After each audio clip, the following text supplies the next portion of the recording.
shoot the second most threes in the league. How are they able to operate with such comfort? I think, you walk that tightrope of trying to guard good guards that can penetrate and also good guards that, can shoot the three. And we really had no answer for their point guards, Dinwiddie and D'Angelo. I thought had great games. As a team, they made some threes, and we really tonight had a difficult time defending them. But you talked before the game about Amir and how he sets screens. About what? Amir and him setting screens in a really efficient way. How would you evaluate how Joel and Dario set screens in general and then tonight? I think it's always something that, it's a partnership you're trying to get better at. I think when you have a pick and roll situation, it's a partnership where you got to set up the screen maybe better than we do. I think Amir's veteran sort of experience allows him to navigate screen setting a lot easier than the other young guys. In general, you're always looking to set better screens. Brett, when you look at this game and you go back and say, if we had done this, it would have turned out differently, what would it have been? You go to this they are an analytic sort of, blueprint to how young teams want to play. They want to either shoot threes, get fouled, or get layups. Get to the rim, get fouled, shoot threes. And the volume of threes we knew were going to come. I think it's just that individual sort of pride in guarding your men and sticking to our rules. Like I edited at halftime was rogue. Like we're leaving corners, we're over-helping. Our help that we were sort of directing the players to wasn't there. And I think that defensively we were poor. That's who we are. I think we're third or fourth in the NBA. I like where we're trending defensively. But tonight, you felt like you were 24. And the three-point shot, containment of the ball are the things that I believe I'm going to see in the tape. Does that happen at the end of a long road trip, maybe? It can't though. Like maybe it can, maybe it does, but it just can't. Like this is the NBA, and so we leave disappointed. That's a poor loss, and we didn't guard. We're going to look at some things offensively. I got to find a way to get Cove way more involved. He needs to be way more involved.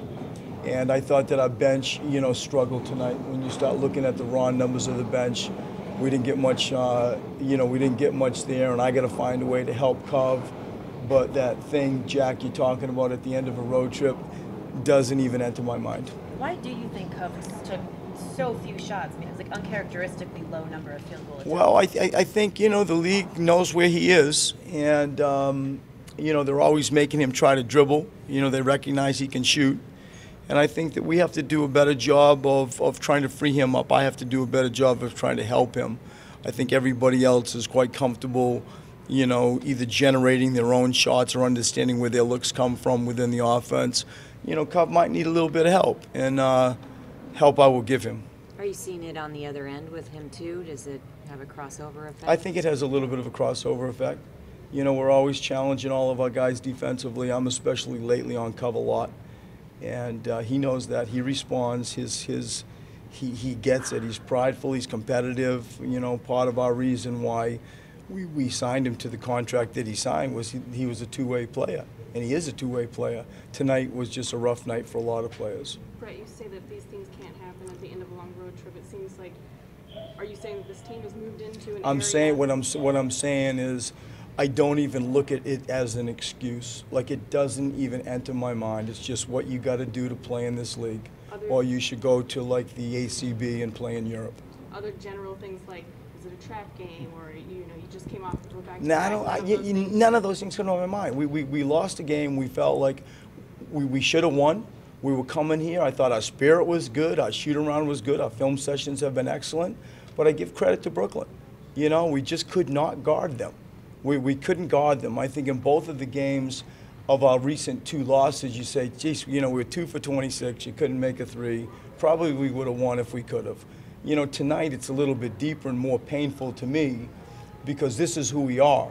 And we were exposed. Individually, one-on-one defense, we were exposed.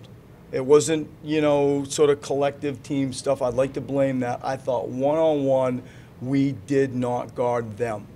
And I really look forward to seeing if my gut feel is mirrored by what the tape tells. That'll tell the true story.